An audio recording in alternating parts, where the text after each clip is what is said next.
And we're live. Hello guys, welcome back. We are going to have a fantastic show. I got Dennis over here doing all the moderation, and we're going to share some, I guess, pretty exciting news. We're going to fill in some blanks today. And hello everybody, and welcome for joining. We got a new setup with. Just the YouTube thing. Click on the YouTube thing. Okay, where? That's it. That's it. So we have hello. So how do I sound? I sound okay? This is what's there? Yeah. All right. I'm learning. I'm kind of doing a little of this myself. So just bear with me for 1 second. How do I open this up? Okay, there we go.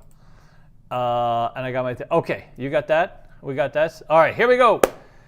So thank you guys. Welcome back. We have a brand new setup here at our new production facilities on the southwest area of town.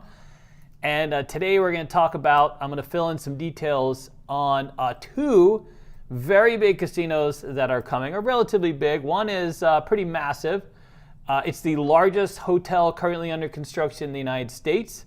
And the other, of course, is also a pretty good size casino space that's opening here in Vegas.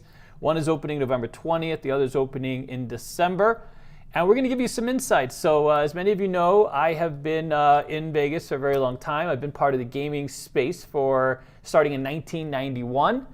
And I run a dealer school, me and my business partner Alex, and we also own Casino Quest, which is, of course, the channel that you are on today. And we wanted to give you our context and share some insight on how Vegas is changing, how this might impact you in the near future, how it impacts us. And we're going to talk a little of the fluff that they send you, but we're going to try to keep it pretty honest and give you, our thoughts on how we think these will impact Vegas. And if you're planning on coming to Vegas, these will definitely be I feel will be on the list of your things to do and things to see. And it's all part of the evolution of Vegas. With that said, I just want to check really quick our audio. Everything's good? Sounds fine. All right, everything's good? All right, so we're going to go. So before I get into that, I wanted to share a couple things. There's two bits of news that we have. One is that for those of you that are chomping at the bit to become a dealer, we are opening an online training website. It's called dealers.school. And it is coming online hopefully Friday. There's a little countdown meter on this. We have been working on this for a couple of months, putting this together, and we're hoping to launch it this Friday. It might not go live until Sunday. Right now, there's going to be one course. It's a very comprehensive course. I believe there's over 90 pieces of content, and it's a very comprehensive. So if you don't know already, we own CG Dealer School here in Las Vegas. By the numbers, we register and place more dealers than any other school in the Las Vegas area. We also network with, hundreds of casinos throughout the country. And so we have made this our absolute passion is training dealers, and we have worked really hard at developing a platform that we feel confident can teach you to become a dealer. Now, here's a great thing. It's something that you can do online, comprehensively, from the comfort of your own home, and it gets you like 95% of the way there. So we believe, and we're going to focus on providing courses that at the very least, you will be able to, if you're in an area that has a casino, needs a blackjack dealer, and if you start with us, you'll have enough skills to show up and say, hey, I just went through the CEG class, I'm ready to audition, and they may need to tweak a few things. Casinos operate a little differently, but for the most part, you should have most of the skills necessary, most of the knowledge necessary, and we're rolling this out. Now, if you go to dealers.school and you sign up, you register. Registering is free, and if you're already a dealer, we invite you to register because in the future, we have quite a few casinos that will be coming on board and advertising opportunities inside of the dealers.school website. So inside of that, you'll have access to jobs and opportunities throughout the gaming space. There's casinos in Colorado and New York City, basically all over, and we will make this portal available to them and to you. And we also have quite a few fun things like different types of mechanics and videos that we'll make available that'll be free. how to cut checks, how to manage money, a lot of things, game protection, those types of things that, kind of outside, part of all the courses you'll be able to see, and that'll be just free to register. And we're trying to build a pretty comprehensive community of dealers, people in the gaming space, and this is going to be job and opportunity center. So there's LinkedIn for those of us that like to feel good about saying hello to other people in the gaming business, but this will be education centered and job centered. So we'll focus on, kind of helping you get the referrals you need, helping you move on, get the auditions you need, open the doors to kind of advance your career. Okay, the next one is Crapsy. For those of you who play, our Crapsy on Crapsy.com, Crapsy went live with a really big update, kind of a game-changing update to our popular software at Crapsy.com, and it really is a massive overhaul. I understand that there's a few bugs that are being worked out. Bear with us for a second. We're working on it. Chuck and his whole team are working on it. We've been in communication quite a bit. I've gotten a bunch of your emails. If you are having problems with your account, it's support@Crapsy.com, support@Crapsy.com. And we're going to do a live show next week sometime. Hopefully, it might even be Wednesday. And we're going to play it. It's going to be David. It's going to be Dicey with David on Crapsy.com. And we're going to share it together. We're going to show you all the wonderful things. So if you've been holding back and waiting to kind of see the evolution, by the way, we have been a little bit. It's finally here, and it's a really big update, so there's that. Anyways, it's at Crapsy.com. There's a couple free versions if you want to play some craps online for free, and there's a paid version, but there's that. All right, you ready? I'm going to get right to it. How are we doing? Do I need to stop? Right to it already. I'm going to get right to it already. Okay. All right. So here's the thing. We have Durango Station opening up. It's coming November 20th. It's on the southwest side of town. And we personally are pretty excited, but here's our little caveat is, of course, we're working with Station Casinos to train a lot of the dealers. So if you come to our school right now, you'll see, oops, sorry about that, I almost knocked over my cup. You'll see that we are loaded up with dealers, and we've been helping Station, train their dealers, get them ready, and bring in sort of this whole new flow of people. We've been creating this pipeline of new dealers that are breaking in. Most of them are going to Palace Station, some are going to Boulder Station, but they're all part of the Station Casino network. And so we have a great deal of insight on not just that property, but on the opportunity that Station has become. So with that said, they do offer a free, they will pay for you to come to the school.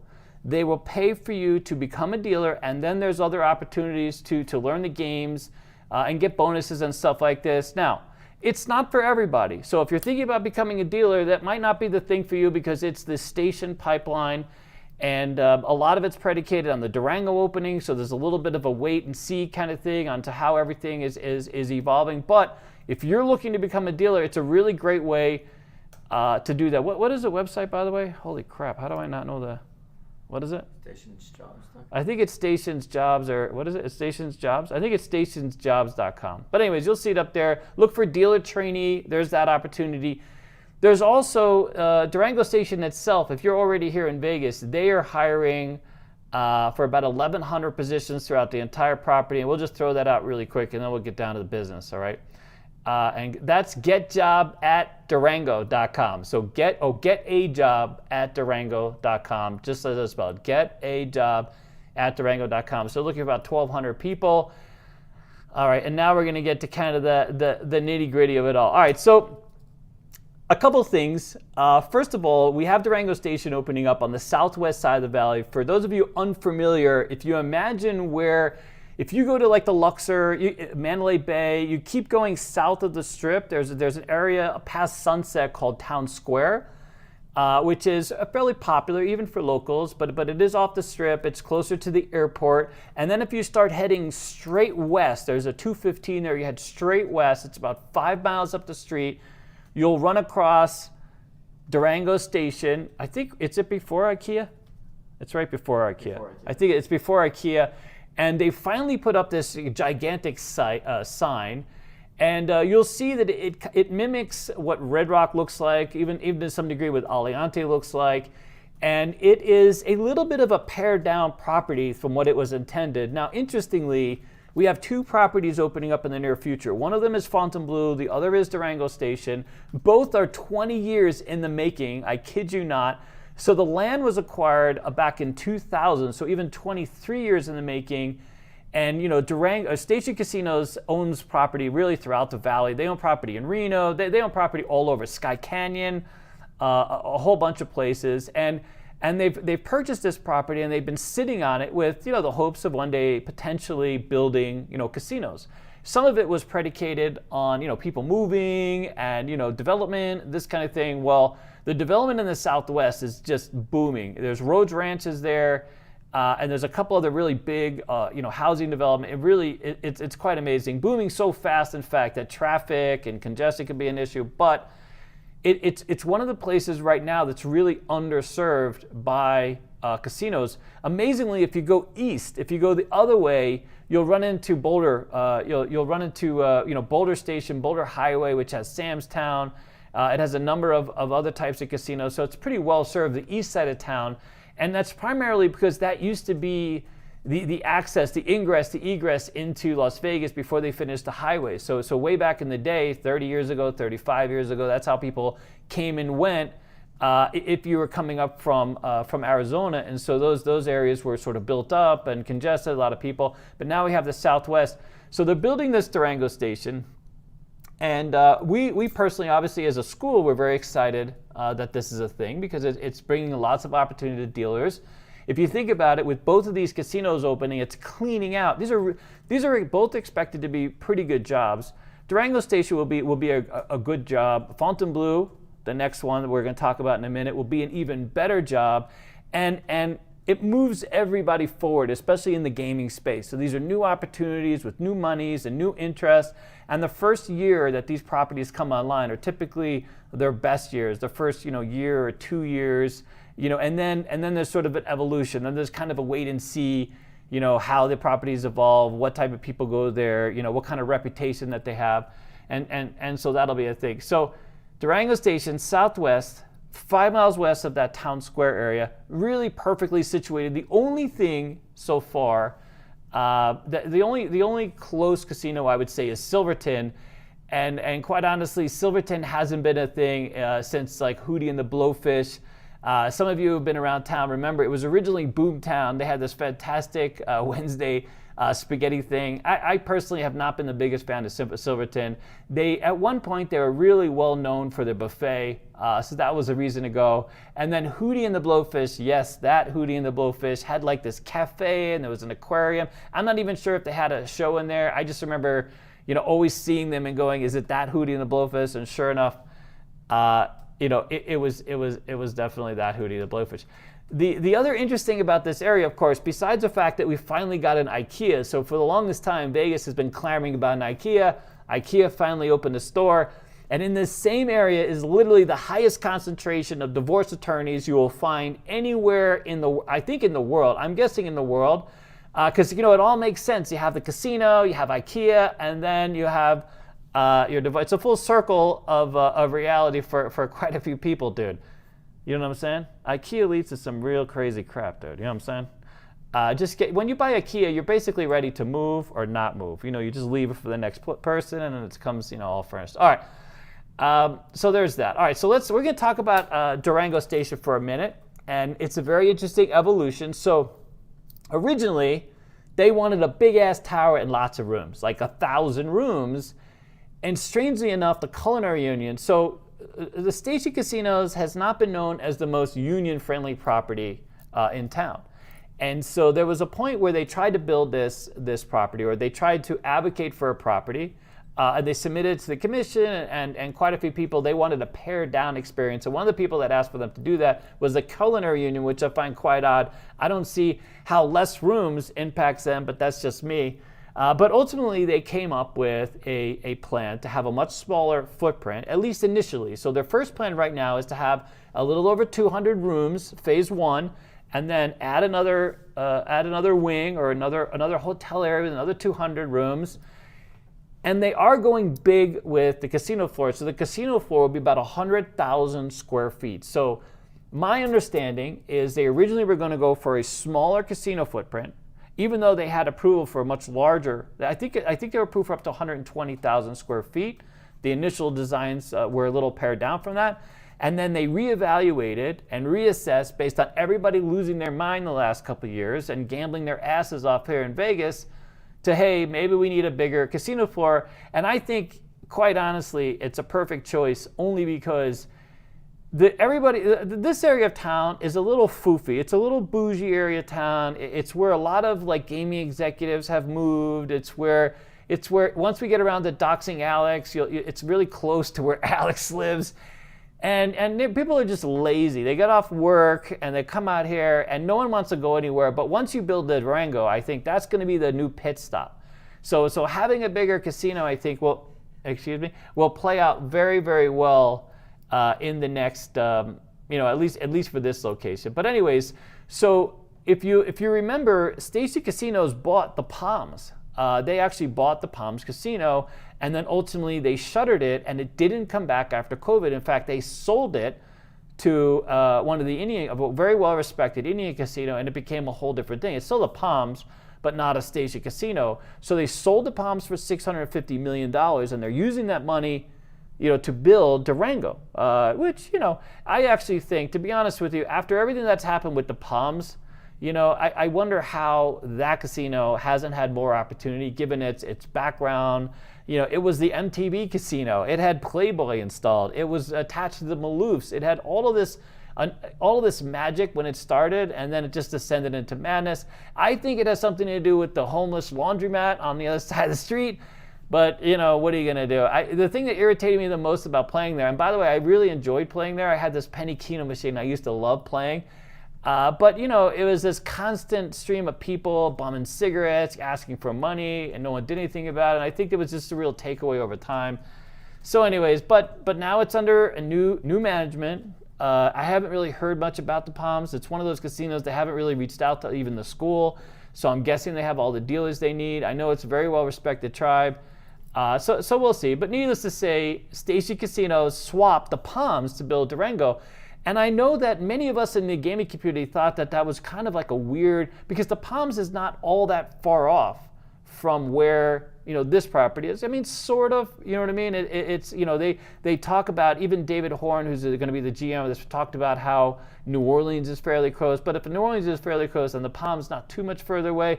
But it's really, it's a whole different thing. I mean, a station property like Red Rock and Durango is a whole different type of feel, a whole different type of vibe. And the Palms, honestly, has had a really tough time making a run of it. I think they were doing really well back under the Maloofs, and then somehow they lost their way. But anyways, what do I know? I'm just a dealer kind of in the mix of it. Okay, so now they're going to go with a bigger casino.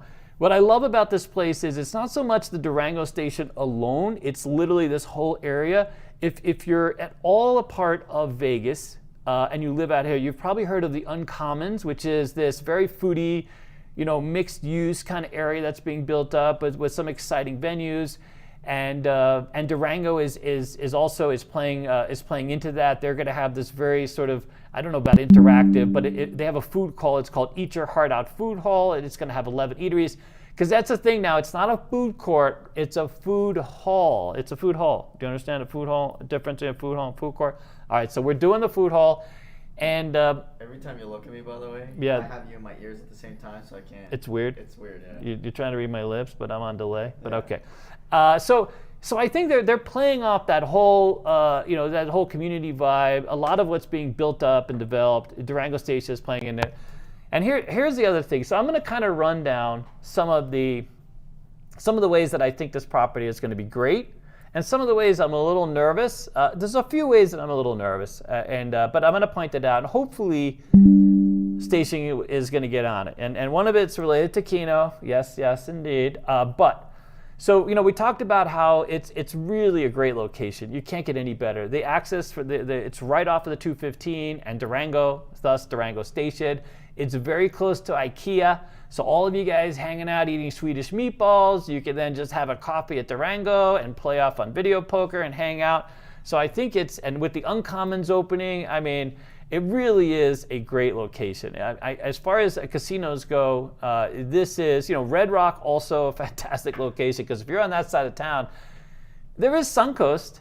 There's Suncoast and Rampart is not too far away. We call those properties God's waiting rooms, just so you know. So Red Rock is really the energy, the high limit, and that kind of thing. Okay, I got my notes here. Okay, so the other really big thing that I like, and I say this all the time, it's always about the people, and they put literally the guy in charge. Now, I have not met this individual yet, but I have heard absolutely tremendous things about him. Many of you know that we've been longtime friends with Scott Morrow. And pretty much we know a lot of the table game directors throughout the station properties. And there is literally not a single one of them who we have any reservations about. And if you know me, that's the truth. It's a very unusual thing, because that's not true of other properties of other even network properties. It's quite amazing that within these. Now, do we like all the floor supervisors? Maybe not, you know what I mean? But of all the table game directors, people actually run these pits, they really have a fantastic group of people. This is one of the reasons why we love being the school, training dealers to start this journey, start this pipeline, because quite literally, when it comes to business in general, you can have the best ideas, but if you don't have the best people to execute them, you're just treading water. And that's my belief, is it's always about the people. All the money, all the ideas, nothing matters unless you have people to execute. You have people to be there on the floor and make things work. And quite literally, David Horn, from everyone, I mean, if you talk to anyone within that organization, they will tell you, I don't work with Station Casinos, that this is quite literally the guy. So he's been with Station Casinos for 28 years. He started as a front desk clerk at Palace Station 28 years ago, and he has worked himself up in this business, and he is now the general manager of Durango Station.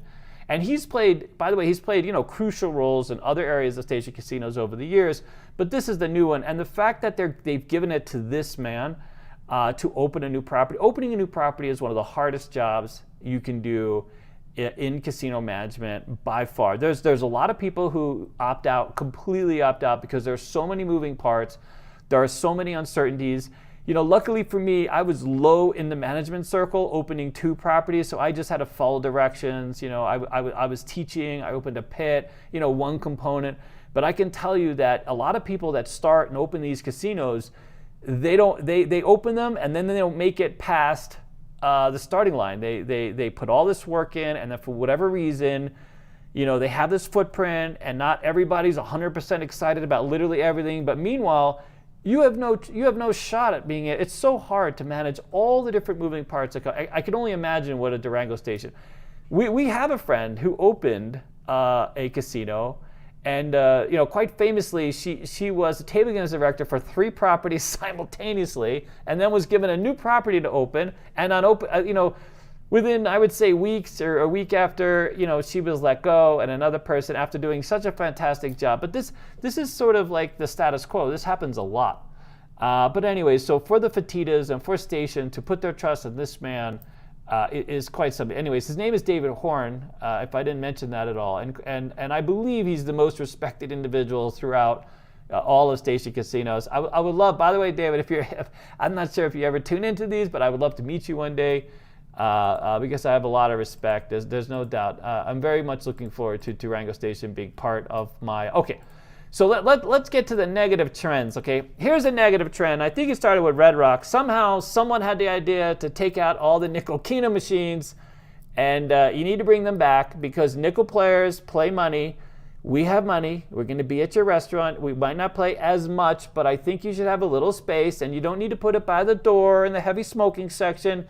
Just sprinkle a few nickel machines throughout the property. It's fine. You can put them on the game makers. You can hide it in the softwares. Maybe we have to enter a special code. However you need to do it, give us back our nickel keno. God, I don't know what the hell happened. I'm talking to Dennis here. He knows. But I would love it if you guys could please put a nickel machine. I mean, first of all, if I'm playing 20 cards, dude, you realize I'm in $1 a hand? That's good money. I'm in $1 every press of the button. Who doesn't want my dollar? How come you got to be $5? I mean, we're getting 25-cent machines, $5 every. I don't want to play $5. I want to play $1, and then I might have a $5 cup of coffee. You know, give me a nice espresso while I'm hanging out, right? But anyways, so let's bring back the nickel machine. So we would love to see that. But anyways, for those of you that are coming to Vegas in the near future, I recommend, you know, if you can, book a room at Durango Station. They're all going to be brand new. It's going to be a pretty fantastic place to be. They already have their sights on quite a few exciting restaurants, and you know, there is going to be an entertainment venue. As far as I know, there's no theater. Most station casinos have a theater, bowling alley kind of thing. This will not have those, as far from what I understand. But if you have a Tesla or an EV car, 40 charging stations, dude. That's going to be the new standard in Vegas. You watch. If you build a new hotel, you're going to have to come up with some charging stations. So there is that. If you manage to drive your EV out here, you can pull up at Durango and charge up. What do you think? That's a win-win, dude. That's a win-win. All right. Do I have any questions? Anybody asking anything out there? Because I'm not watching. Is it good? I'll let you know when. Oh my God. He just leaves me hanging over here. All right. Well, anyways, anybody should say hi to? Can I say hi to anybody? I said hi back. You already said your highs? You already said, see? This kid's fantastic. You know what I'm saying? He's already got the highs down. All right. All right, let's get to our next property. And then, by the way, at the end of this, I'm going to talk about the dealer opportunities. Those of you who are itching to be dealers or supervisors, I'm going to give you kind of a heads up on what I think the money's going to be like and what the opportunity short-term, long-term is going to be like. So stay tuned. That's going to be part 3, maybe 2. I don't know.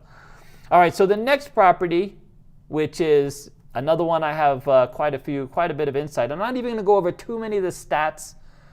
20 years in the making is another 20 year in the making property is the Fontainebleau, and holy crap! By the way, the Fontainebleau would make for an absolutely fantastic documentary, you know, because it was originally purchased by one guy who's the developer with Turnberry. So if you've seen all the Turnberry towers, the luxury towers we have on the Strip, it was originally bought by him, by this one developer and the Turnberry, and then somehow it got. Another guy bought it, and then it just languished. Those of you who have been out to Vegas have seen this big blue building out there. And then, of course, the homeless, apparently, it became a big squatter destination. They were pooping in the pipes, and this kind of thing was going on. There was a lot of weird stories coming out of that Fontainebleau location. Let me just say, I don't even know if any of it's true. The one interesting story I heard, so it ended up being, you know, going into default, or no one knew who the hell was going to take over the property. And then at some point, someone bought it. And then the big story was, well, the squatters have been pooping in the pipes, dude. They didn't finish the toilets, and so they've just been pooping the pipes, and now all the pipes have to be replaced. I don't even know if that's a thing or how that is a thing. I can only imagine, you know, how that could be a thing. But needless to say, here we are. We're only a few months away from the opening in the Fontainebleau, and a couple weeks ago, they had a fire on the roof, dude. They had a fire on the roof, but it was a small fire. It was just a little thing. They took care of it right away. But man, has this property, I will tell you this, the minute they announced the grand opening and someone's popping champagne, there's going to be a huge sigh of relief that this property finally went live and everybody's alive to see it. And it's going to be a really wonderful thing. Now, I talk about people a lot, and this is where, again, I have met a lot of the people associated with this property at quite a few levels now. And I will say it's really been quite impressive. These are people with, so bear with me for a second and understand that gaming requires a certain level of presence, a certain level of, when you own a game, when you're on a table, when you're a dealer or a supervisor, you have to be willing to step out there and talk and interact and be part of the game. You know, a lot of people, they come here with all their attitude and all their money and all their entitlement and you know, not to say some of us come with our purse and a little money and we push it up and we don't need to say a whole lot. But there are a lot of people who are not that. There's a lot of people with, who have experienced a lot of success for one reason or another. Let's just say the asshats are aplenty, right? And so, you know, you have to, as a supervisor, as a dealer, you have to be able or willing to interact with everybody. You don't have the option not to say something. When someone comes up to your table or asks you questions, you can't just sit back and be like, no, I'm not interested. And so there is this tendency, I will say, for people to develop lots of ego in this space, lots of lots of literally, wannabe alpha qualities, that kind of thing. And for me, it's always been a takeaway because I don't see where that leads anywhere. It has nothing to do with leadership. It has to do with ego and egocentricity or stuff like this. So, but you run into it a lot. And those are the kinds of things that I guess, I've always been a little put off when dealing with different bosses. But here's the interesting thing. Everybody I've met at Fontainebleau has none of that. Like literally, these are some of the nicest people that are executing and following through. They've been given a vision and they're making it real. They're absolutely realizing it. And I have yet to run into a person. I'm really amazed. In fact, I met a group just a couple weeks ago at our space at Casino Quest. And I had to remind myself of all their names because everybody was just so wonderful, right? I mean, it was something else. These were literally the nicest people I've met in gaming. I was just so stunned that they were actually gaming professionals at this level. These are at the highest level. It was just a lot of fun and makes me feel like this is going to be one of those properties that is a little misunderstood right now, but is going to come out swinging and I believe has a lifespan, has a very unique opportunity to grab a very interesting segment of the casino business. You can just jump in there anytime. What do you got there, buddy? I see some blue boxes. I see them out of my corner of my eye. Can I say thank you yet? No? We'll get to them later? I mean, we can get to a couple of them here. Oh, you got a mic too, dude? I could have taken out this mic at any time. Really? You had the mic hidden? We have Reno. Yes, $5. Dude. Says, look at you, look at you, buddy. I like the wall art. Oh, really? Is that his art? No, what art is it? Oh, I see. Oh, okay. It's the art. We have those on sale at Casino Quest, just so you know. What else we got? We got Reynold gave us $5. Says, can't wait to visit Casino Quest. Love to see the videos of you and Alex playing crap table live. Yeah. Also, any place you've been frequently recently? Yeah. Yeah, well, we've been to Ellis a lot. Alex has been going down to Green Valley a lot. I think our two go-tos right now are Green Valley Ranch and Ellis. Only because all the construction on the strip has been brutal. So absolutely brutal. If you're on the south side of the strip, prepare to walk because moving around the south side of the strip right now is brutal. Absolutely brutal. What else you got? We have Neo gave us $5. Says, given social media, do you know of Durango / Fontainebleau recording policies during gameplay? I do not. I know that they will be friendly. I believe Fontainebleau is going through this now and trying to figure out how they want to address it. I do believe they want to be social media friendly, but I'm confident they have not come to any real decision. I think it's going to be, it's going to start with us, hopefully, and, but we'll see. Station Casinos, by the way, is really open.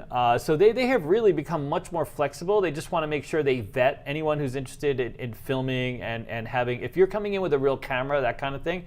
If you just have your phone, as long as you stay out of high limit and off the table game space, my understanding is it's not, they're not going to tackle you to the floor and take you out, right? I'm not sure. As far as filming the games, I would go through marketing if you're interested in doing something like that. It's been hit or miss lately. There's a few really bad players in this market that have ruined it for quite literally everybody else. I know the Plaza, you can film at the Plaza if you bet at a certain level, and there's a few properties left that will let you film your time at the slot machine.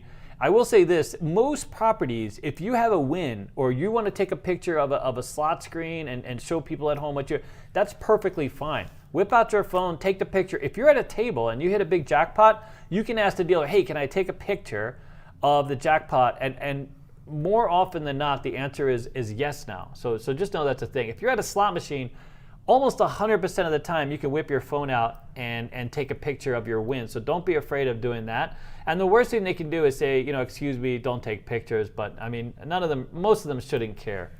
Yeah. We have Clint Vert gave us $4.99. Hi, Clint. Yeah. Also known as Popo Corba.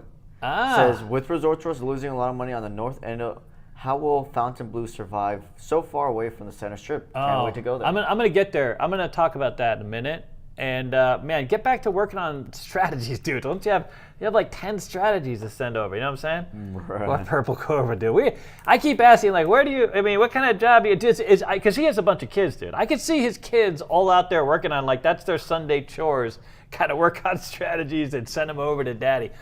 All right, well, good stuff, guys. So listen, I'm going to return to, but those are really good questions, and I do have a little bit of that, but I'll expand on that a little bit as well. But okay, so besides the fact that I believe Fontainebleau has, first of all, they have a very interesting vision that I have heard that they would like to see play out, and I truly believe that this is a segment of our market that quite honestly has not been fulfilled yet, and that's why I believe it's going to be. So I'll get to that in a minute. So here's the deal.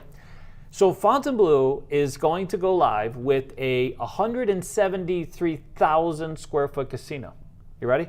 Now, if you're not already familiar or don't know how they're spec'd out here, which I assume you don't, the MGM Grand, 171,000 square feet, which is one of, if not the largest until Fontainebleau opens up. I don't know anyone who's bigger than MGM Grand. The Riviera, by the way, used to have one of the largest, for those of you old timers, remember the Riviera, they advertised the largest casino pit in the world at the time, which is not even close to reality. Macau has since surpassed us. I think even their like 7-Elevens over there have a bigger square foot casino than us. But yeah, they're absolutely massive. They're like 400,000 square feet or bigger, I think. I'm not sure, but or 500,000 square feet, something absurd. You know what's interesting? If you guys look up some of the stats, the thing that's Venetian Macau, they have a casino. So an average casino, a big casino out here, MGM Grand, for example, will have like 120 tables, which is a pretty big pit. Okay, 120 tables, maybe 130 tables, something like this. These casinos in Macau have 690 tables. 690 tables. Not all of them are at the same level, of course, different things, but just there's massive, and they're all under one roof, which is unbelievable. And most of those games are baccarat, strangely enough. By the way, that supervisor who told one of our dealers that baccarat's not a main game, that's interesting because they literally have some of the biggest casinos in the world dedicated to baccarat. So you may need to get over yourself or relearn the casino business. There's that. But anyways, so MGM Grand, 171,000 square feet. Aria, 150,000 square feet. Cosmo, 100,000 square feet, which kind of makes sense because it's a little cozier, right? Those of you that have been to Cosmo. And then you have like the Harrah's, Flamingo, who are like the 80, 90,000 square feet. So Fontainebleau is going live with this massive footprint for a casino space. And here's what I think. I don't think they're going to have quite as many games as the MGM Grand. I don't think they're going to have quite as many slots as the MGM. You know what I think it's going to be? I think it's going to be if you like a little bit of space, you like a little bit of elbow room, and you want to focus on the best games and the best, Fontainebleau is going to be your destination. You're going to get away from all the nonsense, and it's going to be a place where it feels much more sort of, cozy and elegant and luxurious, and that's the market. So here's what I know. You ready? I know that they're going to go after a very high-end player. They want to be the place where you will be embarrassed to walk in your flip-flops and tie-down shirt, where you might actually consider wearing pants and buttons. And I would say that if you know Alex, by the way, Alex absolutely resists wearing pants as much as possible. He is not a pants kind of guy. He is not a button-down shirt kind of guy. And for all of you ladies that have been checking out his profile, he didn't even wear those clothes. The AI made that picture. It's not even his picture. He just provided the head, and AI literally put him into a suit. Like those aren't even his clothes. So other than your AI, this is going to be a place where you may want to, come dressed accordingly. And that hasn't been a thing in Vegas since a long time, since the days of Frank Sinatra and Sammy Davis Jr. and the Rat Pack and stuff like this.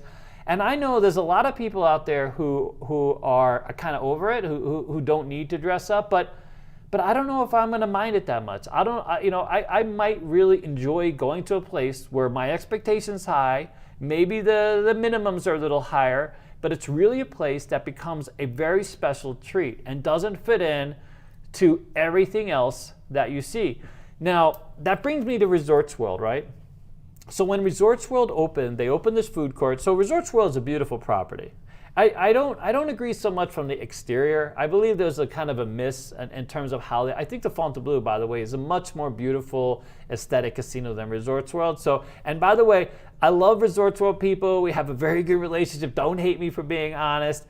And me and Dennis have had a wonderful time there. I've actually hit a few jackpots, so I love playing their machines. Their reward system is great. Okay, anything else? So that's the thing. You got to be the good sandwich, dude. You have to have the good stuff. You know Cartman on South Park? The compliment sandwich. The compliment sandwich. That, you know what I mean? Bad stuff. Compliment. Exactly. I'm working on a compliment. So Resorts World, for what it is, has a lot of good things. They brought in some really good residencies. They still have free parking, although it sucks to have to walk from the parking. By the way, the hack for parking is park in the hotel area. Pretend you're there showing up to register for the hotel. Avoid the casino parking because you'll have to walk across, and it could be a long walk. Go to the hotel parking, park in there. And if they ask if you're part of the hotel, just say yes. Just say yes. You're not going to verify it. I mean, who knows? Maybe you might be just showing up to register just then. You know what I mean? Who knows if you have? But anyways, so there's that. So there's a lot that we love about Resorts World. They have great food, by the way. One of our favorite restaurants in town is Brisa. It's an Italian restaurant that's in there. There's also a Japanese restaurant that I actually enjoy, which I'll be honest with you, I know we have. I'm not into raw fish so much and seaweed and things like this. So sometimes that kind of food, but this Japanese restaurant is really very good, and went out of their way to accommodate me. So there's a lot to like. But here's the thing. They opened up looking for it to be a different thing, and they didn't understand who their clientele was. They created this food court that was literally so overpriced. So they invited lots of locals in, and they invited a lot of sort of common, players in, and it was literally just overpriced. They got whacked on that right away. I mean, one of the biggest misses they had was, a lot of people in social media promoting like they had ridiculous. We went in there, it was amazing. How much was it for 3 dumplings? It was like $25. Oh, now you're going a little overboard. Oh, I'm going overboard. It was I'm probably exaggerating. Like 20. 3 dumplings. Anyways, it's a lot of money, dude. Even for the strip, it was really absurd. And so I think they missed their mark a little bit, but it is getting busier. It seems to be getting busier. I know that we were there one night, sort of a little bit after hours, a bit later in the night, and we watched the door. We happened to be outside their main door, and it might have been like 9 o'clock at night, something like this. And we were stunned that there was very little traffic going in and out of the casino. So I know that. I haven't heard that they've been unprofitable though. So I haven't heard that they're losing money. That could be a thing. Purple Cobra, you might be in the know on that one. But the feedback from dealers is the money's getting better. The feedback from management has always been that it's a very good job. Crockford seems to be doing well. They still have that pull with that base. But here's the thing. I do believe that there is room for a next level vision. I believe that Wynn, and I believe that some of the other operators, they've been teasing at it for a very long time, but every time they open up a property, look at Palazzo. So when Palazzo opened, they're expecting, every rich person on the planet to head over there and start spending money, whatever. That didn't happen. In fact, the dealers weren't making any money. If you went in there when it opened, it was like eerily absent of play. It was fairly quiet. It felt like the last days of the Desert Inn. Anybody remember the Desert Inn? And then Steve Wynn's put a lot of money into that place to try and renovate it and make it a destination. By the way, that ultimately became the Wynn. But I do think that if their vision is quite literally to set up everything to go after this very special market, I believe that they have a really good chance. And the people they are putting at the head of this are all about. They're all about elegance. They're all about the aesthetic. I've even met one of their marketers. He was going through our space, looking at all the things we can do to improve the aesthetic. Which some things we can afford, some things we can't afford, that kind of thing. But I really do think that with this group, they have a very good shot. The interesting thing about Fontainebleau is there's some headwinds, some real headwinds, because unlike most other properties that open in Vegas. They have no player base. They are opening without any players. They don't have any inventory of players. They don't have any players to rely on. the people that buy properties in Florida where their primary development is, or even Turnberry, for example, those don't translate into players. I'm sure they're going to market to those people, but just because you have $1 million to buy a condo in Florida doesn't mean you're coming to Vegas to spend money. People that spend money here, I mean, we have some gamblers in 1,000 square feet condos who are high limit players. When they save up for the year, they come out, and Vegas is about that, right? I mean, there's a lot of people that are in a high limit pit. Not all of them are at the same demographic. Some people, it's their bucket list. They've saved for a couple years, they wanted to play high limit, and there they go. So I think that's the headwind they have. But here's the thing. Again, it really comes down to people, and they have curated some of the best hosts, marketing people, casino managers. I mean, literally the best. They have headhunted and offered some really fantastic opportunities. And so if you go down the lineup of people they have, it's quite something. And let's be clear, like, that's been their focus, is literally the people. They know they spent $3 billion building this property.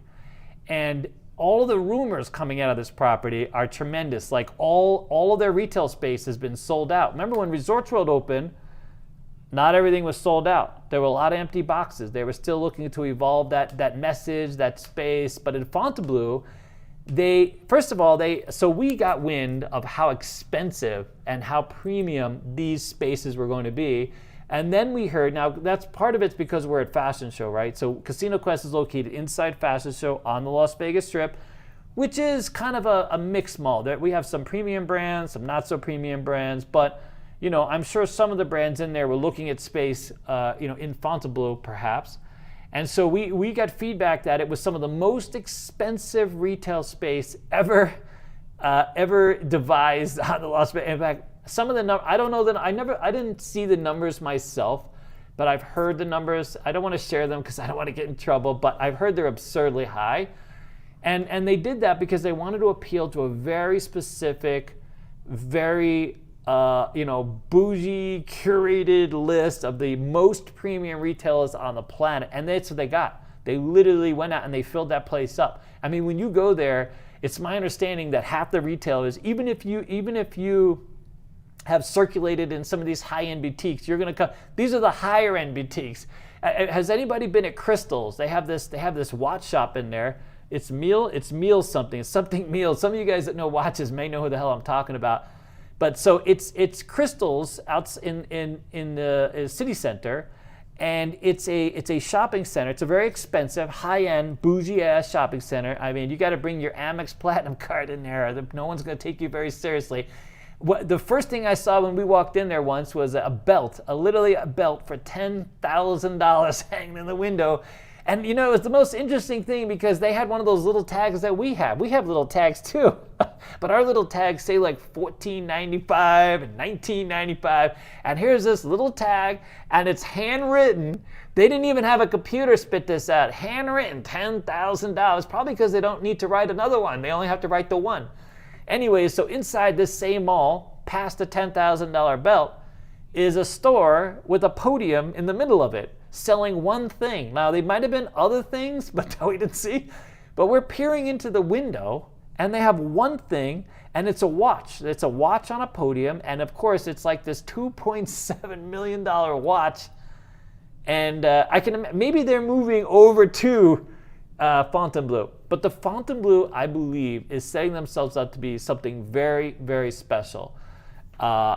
Apart from everything else that we've seen so far, and I do think that in itself is going to offer lots of allure. I don't think they'll have any problem signing up people. I think that the money there, I think the tips and the generosity, I think the way that this whole place will be expressed in terms of space on the floor, elbow room on these tables, all of the very special little aesthetics that they're going to play into, I think will translate to this very high end. And also, some of us that are looking to have, this new bucket list, you know what I mean? By the way, the other thing I know that is true is we have somebody personally that we know who has had a role in a few of the like the Aria Sky Suite, stuff like this, and they now work at Fontainebleau, and they have said that there is no room in town that's going to compare to what's available at Fontainebleau. And if that's true, that's another thing, because people are going to want to make their way to that damn room, or rooms. So they have said that nothing in the inventory in Las Vegas compares. And this is someone who's seen every major, all of it. They've seen every major suite, all of the biggest at all the biggest properties, and somehow the Fontainebleau has managed to kind of up their game. So there's that. Hey, do I get invited to the VIP room after this? I mean, do I get something out of this? Anyways, we do have a couple of super chats. Cakes Uber and pies. Light Who? 2 Uber Light? gave us $5. Says, Okay. Daddy David, can you say hi to my wife, Becca? Hi, She's Becca. a huge fan. Hi, Becca. How are you? We'll give you some cakes and pies. Thank you so much for tuning in. We have LV Degen. We love LV $5. Says, for Durango and Fontainebleau, what is your best guess on how much they're going to overhire for openings? Oh yeah, so I'm gonna talk about that. That's a really good thing. Here, I'm gonna make a note, hiring, because we're gonna talk about the opportunity. Especially, I want to give you guys some real insight on the dealer stuff, because we've gotten a lot of feedback from them, like literally from them, and that's always an interesting thing. Is, oh my God, we got man down over here. We got umbrella down. We got man down. Okay. What was I talking about? Oh, so I'm gonna get back to, first. Let me address Purple Corbett's thing about why I think so. The north side is ready for a bit of a renaissance, and here's the reason why. The south side has a whole ton of stadiums now. So for those of you who have seen a show or been to the south side at any time in the last, I would say, a couple months, it's literally there are times of the day when you cannot get an Uber to cross the street. So we had someone, 2 stories the same day, at T-Mobile Arena trying to get across the street. One of them, a VIP player, tried to get their limo back, and they abandoned the limo and walked across the street, which makes sense because it's literally across the street. So the limo only saves you like valet. I mean, first of all, it doesn't save you any time.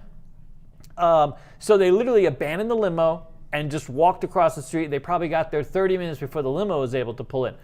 The other one had happened at the same time is they finished the same show at T-Mobile, and they just tried to get an Uber. They didn't have any transportation. They were trying to get to another area of town, and 0 Ubers. You had to walk your ass all the way back to the Cosmo before you can get north of the Cosmo before an Uber was willing to pick you up because of everything else that was going on.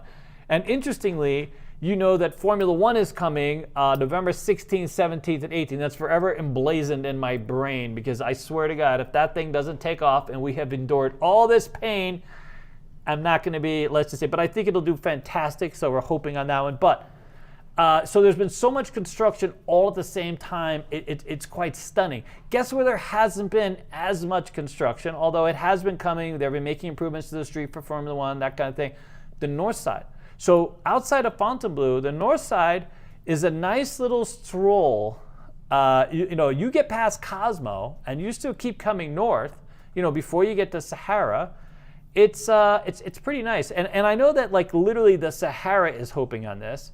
The Wynn and Fontainebleau, this is becoming a walkable area. When I say this, I mean like us, because we're at Fashion Show, we're right across, we're catty corner to sort of Fontainebleau, Venetian, Wynn, this type of thing. And, I've heard people say they almost prefer coming to this side. So some of that south side, traffic, all that congestion is going to start moving to the north side. And the north side might become known as sort of the destination for luxury. And I know a lot of people like the, Aria. Yes, you still got City Center. And once you're in City Center, you never really have to leave. You got Cosmo, you got Aria, you got the the Veer Tower if you want to go up there. Oh man, I got stories about the Veer Tower. I can't even. You know what I mean? They involve some poop, dude. I can't talk about that. Not to this channel. We'll go over that later.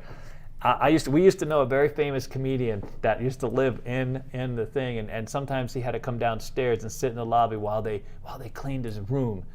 But we don't want to share that. That's kind of weird. You know what I mean? But we'll share that maybe another day. But anyways, a true story, by the way. True story. Apparently, he didn't have a lot of control over his digestive system. a famous comedian, one of the most famous, by the way. Anyways, okay, so yeah, so I do believe that there's this transitioning happening. You have Venetian, Palazzo, Wynn, Fontainebleau, all in a row, and almost in their tiers, right? You start at the Venetian, see if you can play, move over to the Wynn. Although Palazzo is a nice place too. Venetian has a lot of nice destination, but it's top tier, but not the top tier. I think Wynn kind of reaches that a little bit more. Some of you may disagree with me, but I do believe that Fontainebleau is going to be the pinnacle, at least for a minute. And then now we're going to get to kind of the money and the opportunity part of this. So I'm going to give you some context from a dealer perspective and the casino management perspective, and kind of show you what's going on a little bit behind the scenes and how this is playing out. Well, before I do that, let me check with Dennis here. Tech support. Are we good? Keep going? It's all on fire. We can't do this It's all on fire. I know. I'm always expecting for some technical, for I don't know, for the sound to go out. I don't know. We used to have so many of these problems, and now I'm just triggered all the time. Okay. So we have a lot of friends in this business, and I'm going to talk about Durango Station first because that's more of a dealer thing. We know some managers that are going there, but most of those are being transferred from other properties. I don't think they've had too hard a time getting people to commit to being a supervisor at Durango Station, and it falls in the same vein of a Red Rock, a Green Valley. It's an upscale property. Station. There's a lot of respect for Station here in town. It's a good job. It's good benefits. It's good people.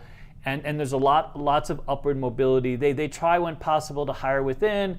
There are some jobs obviously that they have to promote from without. They don't find the resources, but for the most part, it's one of those career pipelines. You start out look at Dave Horn. He started out front desk. Now he's vice president and general manager of the newest, shiniest thing that Station has. So there's a lot of that, by the way. There's tons of those stories.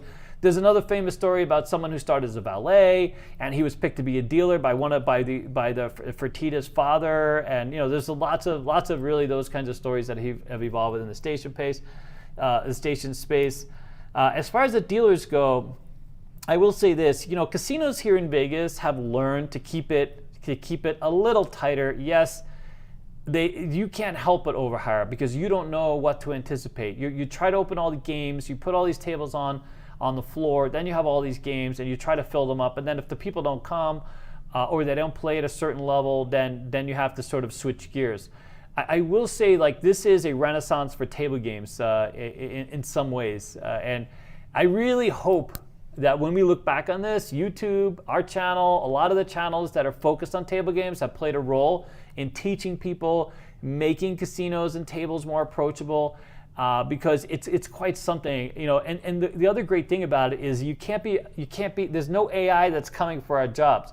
I know that people try to insert the electronic table games in the equation, but it really hasn't translated, at least here in Las Vegas. A lot of properties that are talking to me, Caesars properties, Boyd all of them, Station properties, they're trying to add tables, but there's not enough dealers. That's the big, that's been the big problem. The bigger problem in most cases is they just don't have the dealers. And when they do, by the way, how do you get to those stadium dice games? Because they don't have the dealers. They don't have a dice dealer to move the dice, so that's their next best opportunity. If you've played dice and you've learned how to play dice, you want a real dealer. You want to talk to somebody. You want someone to manage your action. You want that flow, that whole social experience that comes with being an actual dice game. So I promise you that I'm not pulling this one out of my ass because I have a dealer school.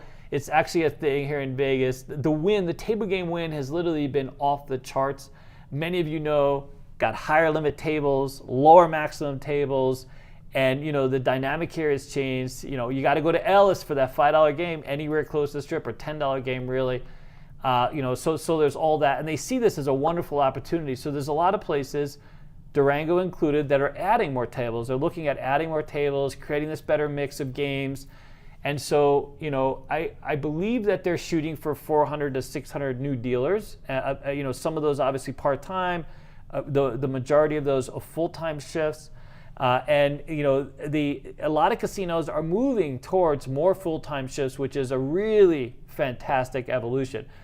Back when I was dealing and sort of mid-career, casinos were notorious for part-time shifts and depriving people of benefits and opportunity. I mean, in many strip casinos, you had to spend 2 years, 3 years in some cases, working this weird 30 hours one week, 35 hours other week, you know what I mean, while they played this game and try to delay your benefits or try to delay any full time. But because of the demand for dealers now, Station has this thing now. You learn 2 games, you get hired, you pass both games, you get contracted to a full-time shift, which is unheard of. I mean, there's so many casinos now, they're offering full-time just to keep people and not risk losing them to a Durango and a Fontainebleau and this type of thing. And I know that it's interesting because right now, especially, a lot of casinos are sitting up and going after and looking at who they want to keep and extending offers to them and those kind of things. It's become much more competitive environment because closing those games costs money. Strangely, I mean, having a dealer, by the way, on a game is cheap.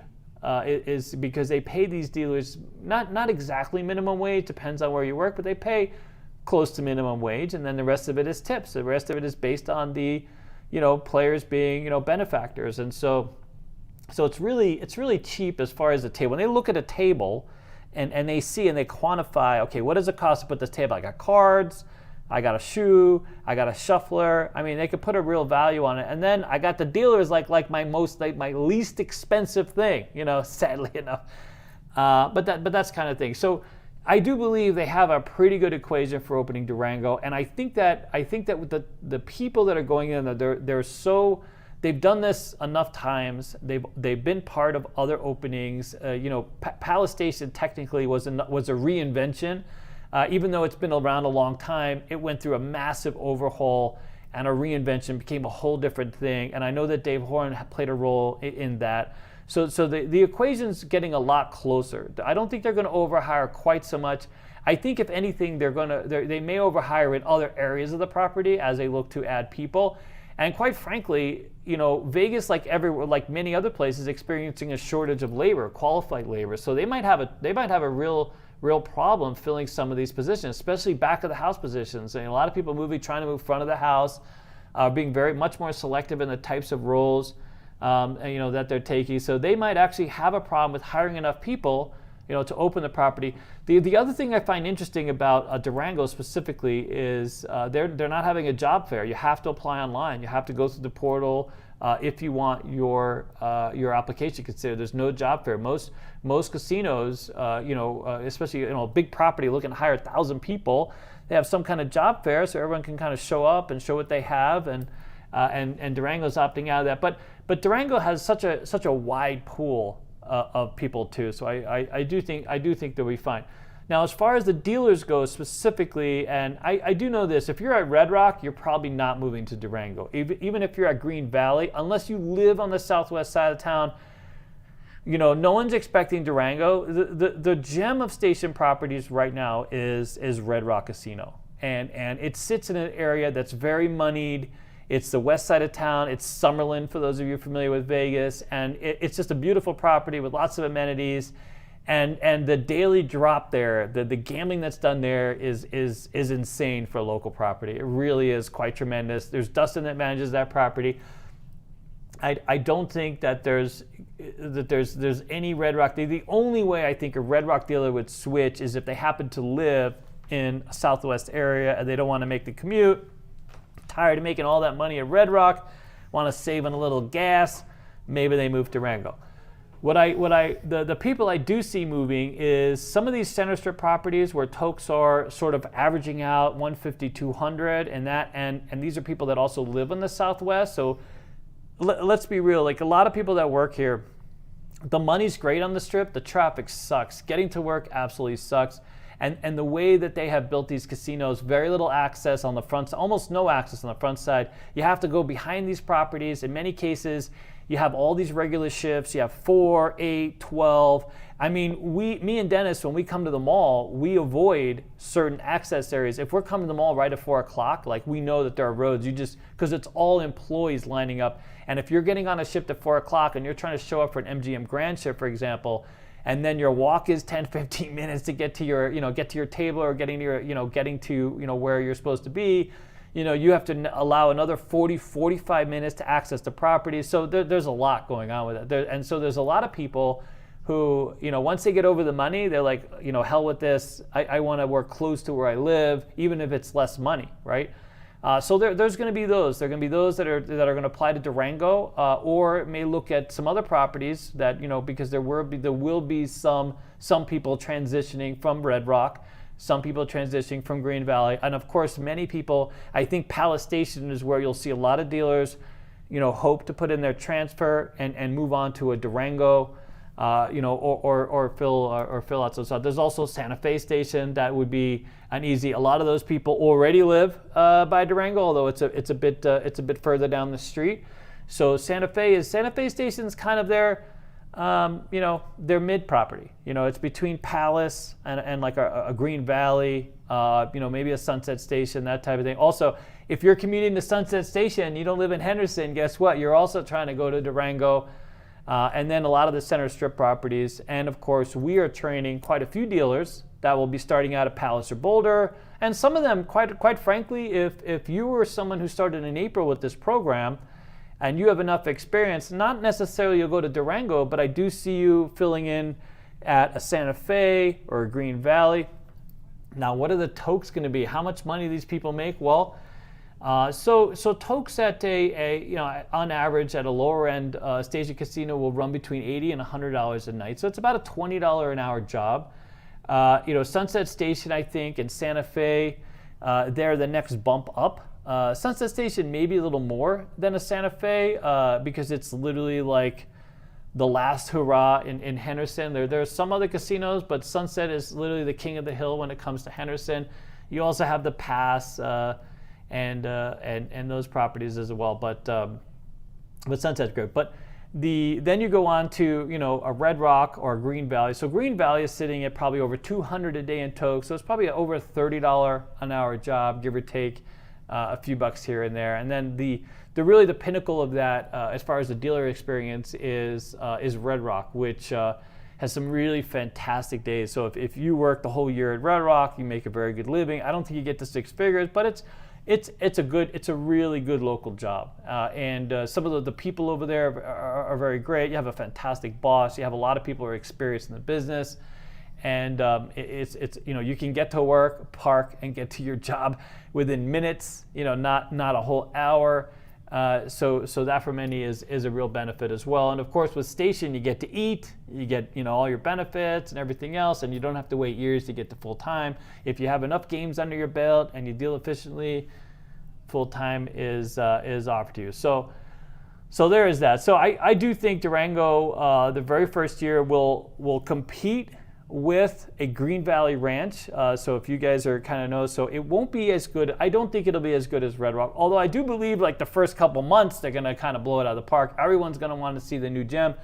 But then after that, I think year over year it'll probably compare to something like a Green Valley. It might outstrip a Green Valley.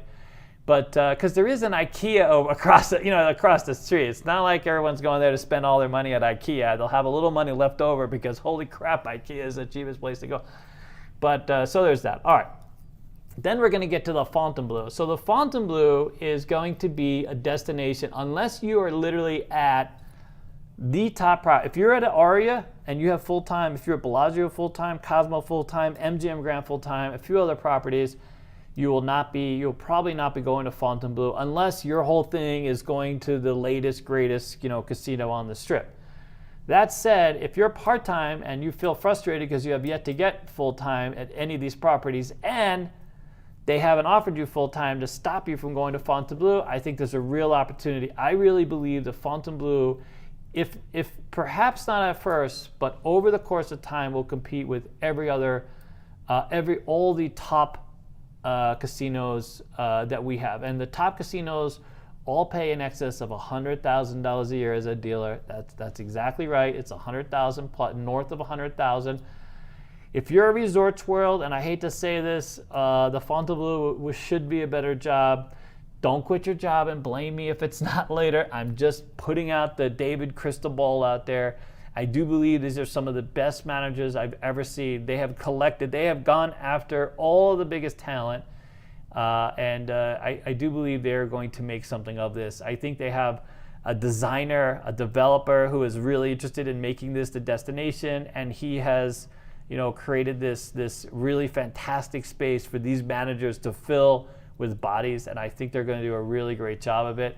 You can look up some of the names. One of the really famous names, I don't know her name offhand, but I should know because she's homegrown. So when I say that, she grew up here, she went to school here, she's a graduate of UNLV, and at some point she had a big role at Cosmo, and she famously was recruited to head up Fontainebleau. And that's a ridiculous amount of respect. There's a few other managers, Michael Clifford is over there. There's really some wonderful people that are attached to this property, and you can't get away from that success. Like people have their different opinions, and people work with some of the people, but they're all really well respected in this space, and I really think that they're going to be the next level. Now, I do believe that there's also this next level, and it's something that I think Wynn tried to accomplish while he was here, and I think Fontainebleau is going to pull away and make it a thing. It's a big enough property. It's going to have a ton of amenities. It's going to be a shopping destination. They brought in another French guy that I should know his name, but I didn't take notes. When people are telling me things, I don't always take notes. Who is really well renowned, has created this really magnificent space. I just can't wait to get in there and show everybody. I'm hoping to get an invite. I'm hoping we can take our crew in there, take some pictures, and show you guys around. I'm amazed. The person I know who said that this is better than any other. They have the nicest rooms available anywhere on the Las Vegas Strip. It's pretty stunning. It's a pretty big say, right? Because those of us that have seen some of these rooms, I haven't stayed in some of the rooms, but like the Westgate, for example, the 26th floor, they have some, is it 18th floor or 26th floor? 26th floor. They have some of the most famous suites and rooms that really, you walk in and you're like, oh my God, wow. Like, there's a floor that's under where Elvis stayed that has all these big ass famous rooms. We got to finally stay in one of those. I've stayed at one of the spa suites at the MGM that you can see from the front that literally hangs out. Back in its heyday, the Rio had these 1,500 square feet wraparound. They still have the suites that wrap around, but if a wind comes through, you might kind of be blown through. Just be careful. I know they're renovating the place, but I would honestly wait for them to renovate the place to see where that goes. But so like there's the MGM Grand Mansion. How can these rooms compare to those? I mean, how do they compare to some of the Cosmo rooms or even the 70th floor casino space or some of the really, really special areas that have been created? I mean, this town has been about creating spaces, really special spaces with some really, I want to say special people, really rich, very specific. When Kerry Packer came out here, casinos were notorious for designing rooms specifically for his valet to approve, for his largesse, like he needed 25,000 square feet and so many couches and so much of this.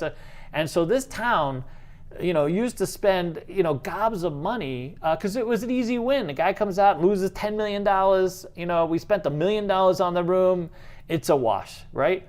So given that this person who has seen most of these rooms and most of these spaces thinks the Fontainebleau blows everything else out of the water is quite a say. So we'll see if that's true.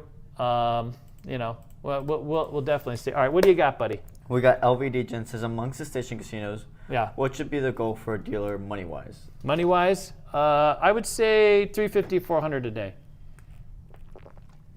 And that should be the goal. I mean, don't expect that from every station casino. No. So just a Pinnacle. I mean, let's be. I'd have to see the toke rate. Red Rock famously has some really, really good days. If you don't work those days, it sucks for you because your toke rate for year over year is kind of down. But I think 350 is realistic. So Cosmos and those make more than that. There are periods throughout the year where the tokes go down, and then the holidays come, and everyone loses their mind, and the tokes go up. And so that's what affects like the year long. So when I look at how a dealer gets paid, I see it as like a year long. And then of course I'm a little optimistic that you're there in the days where tokes do well. Infamously, when I worked at the Rio or a few properties I've worked at, Tuesdays were a big day or Wednesdays were a big day because you had a lot less dealers and some dude would come in, drop a lot of money, toke a lot, and there's that. So, it's not all the weekends. So people look forward to the weekends because those are tokes, but some of the biggest toke days are literally like during the week and it's literally one person that comes in and creates this opportunity. LV saying that he meant like property. Well, it's gonna be stuff like Red Rock. Durango. Yeah, the biggest job will be Red Rock. Will stay Red Rock. I think Durango Station will give GVR a run for its money. It'll be the number 2 property. I believe that would be the thing. I believe overall because this area is very moneyed, and it's a working moneyed area though. That's the so. Summerlin and where Red Rock is just ridiculous amounts of retirement. If you want to see where all the ambulance parking lots are, where they're on standby waiting to react to a did I say that? That's terrible. Did I say that? But anyways, that's the area. Well, there just happens to be. I lived there with my mother. You know what I mean? It's one of those. Okay, that was terrible. Was that terrible? Anyways, we're moving on now. Yeah, so it's going to be the Red Rocks of the Royal Durango. Red Rock's going to be, dude. Green Valley Ranch. You get to the end with a shit ton of money, you're going to stroll down to Red Rock and, feed a few mouths. This is more of a working moneyed area. There's not quite as many retirement communities out here, so I don't think the money's still going to be at Red Rock, but Durango will do well. There's no doubt. And by the way, they are going for a high-end base. So I do know they have some suites in there. They have some really special spaces, convention space, some rooms. I know they're going to have, I'm sure they're going to have some really nice places to eat. So they're not going to be afraid to test the waters on that high-end side as well. But yeah, and then follow that. GVR will be close. I think GVR and Durango will be kind of neck and neck. Yeah. Yeah, it's also just going to depend on, what happens in the next year while it opens. So we'll see. Yeah, 100%. All right, what do you got? You got anything else? Any other good questions? Those are all the super chats at least. Wow. All right, can we get to... Someone said, at Red Rock, what are the table minimums on dice tables? It's usually going to be 15. 15 to 25, dude. Yeah, 15 to 25. Really good dealers. People that have... Most of the dealers up there have been dealing a while. So if you make your way up there... by the way, they have... some really good food. You can't go wrong. They have the Italian place there is great. If you're looking for a really special atmosphere, great date place, I can't tell you the name of the place because it's really foofy ass name. I think it's called like Osteria or something. Osteria, there you go. And quite honestly, when you get the menu, don't be embarrassed to ask what everything is because they don't tell you what anything is. It's all it's other names for stuff. Not names you may not be familiar with unless you're from Italy and you speak Italian. So there's that. But really good. They have Lucille's, a barbecue place. It's absolutely fantastic. Has a really great sandwiches. And then they have the Yard House, also a great. Yeah, they've done such a great job with that place. You have no idea. By the way, if you visit the Red Rock, you have to go past the casino floor, head on over to the hotel check-in area from the casino floor. Just do this. Just follow me. Just if you haven't seen the hotel desk, there's like a Starbucks there, so you grab yourself a coffee, and then there's a circular balcony overlooking this little bar or lounge or like sitting area. And the decor, it's really fantastic. It's a great space to see. It kind of like, it's very alluring. I only actually saw it just a couple years ago for the very first time. A friend of mine was like, listen, you got to sit and smell the roses a little bit, and started taking me to these other areas of the casino to see how all of these design cues that are throughout the property. And holy crap, they did such a great job of that. It's really visually stunning. It's like, for those of you who have gone down and seen the Bellagio, like the flower area and some of the things that they've done through there, it's something like that. I think they did a really, the whole chandelier, like Cosmo's chandelier. If you guys haven't seen the chandelier bar, make sure to go out and it's really a fantastic thing. Don't get worried if you can't figure out the floors of the elevator, because there's like a 1.5 and a 2.5. It's not Willy Wonka's playhouse. You'll get out alive, I promise. You know what I'm saying? By the way, if you get off at the 2.5 floor and there's nobody on the floor, go grab a drink. Help yourself. They have some spritzer things there, dude. It's amazing. They have this whole floor and there's nobody there. All right, what else you got? You got anything else?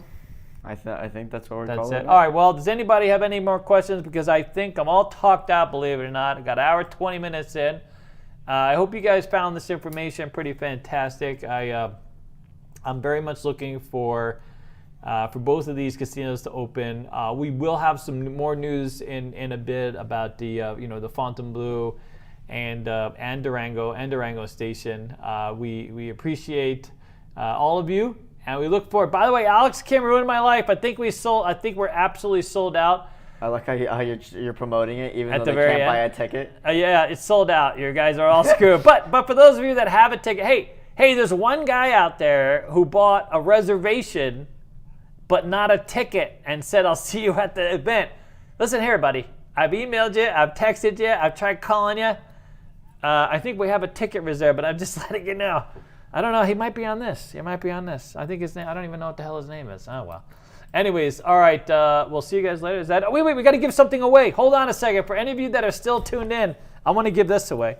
This is our little roulette desk mat. Isn't it fantastic? It was designed by our very own Denny's, and everybody loves it. It's very vibrant. It's got a green. He literally created the whole wheel. This is one of two versions we have. This is a little more colorful version, and then we have like a more of a woodsy version. But we're going to give this away right now. And what do we want to call it? Wheel. The wheel. Okay, so just type in wheel, and we're going to give this away and send this off to somebody most immediately. All right? What do you think? And don't forget dealers.school. Okay, wheel. Wheel. Are they doing wheel? Well, you got to give it. There's a delay. There's a delay. My bad. There's always a delay, dude. I got delays all the time. That's the problem. I go to the doctor, they tell me I got a delay, dude. I don't know if that's a good thing or not, but okay. Unrelated to anything. No. All right, what do you got? While everyone's typing wheel, yeah. I know a couple. I already answered a couple of you in chat, but anyone who misses the Vegas Tycoon videos, there is a video coming soon. On Vegas Tycoon. By the way, we're putting out videos on CQ slots too. I did also mention that in the you chat. did? Yeah. You did? CQ slots? All right, because we're trying to get some slot action in there, share some Keno wins, although lately it's been a little chilly on the Keno side. But don't worry, David's going to make a comeback. It's kind of a month-to-month cycle, dude. You know what I mean? Tell me when to stop. Okay, stop. 1 through 10. Which numbers? 1 through 10. Oh, 1 through 10. I thought you said 3 to 10. I was like, that's weird. Anyways, 5. Okay, let's see. Lucky me, dumb shit. Wow, really? You're the winner. That's fantastic. That's the name. LMDBS. I'm going. LMDS. Yeah. I'm going to type in your name in chat. You are lucky. And you might have to put smart shit now, huh? There you go, buddy. All right, you have won this fantastic roulette wheel. We're gonna send it out. Make sure to send us an accurate address. We can reserve it for you. If you're local, you can come pick it up. Or if you're planning a vacation, we'll just have it here for you, and you can pick it up, huh? All right, thank you guys so much for being a part of this. We were hoping to be on location in front of Durango, but it got really flippin' windy. So we had to do it here to talk about it. But next week, I believe we're going to do Dice with David. So it's going to be a Dice with David, and we're going to play some Crapsy, and there we go. All right, guys, thank you so much. Take care. Bye. Stream ended.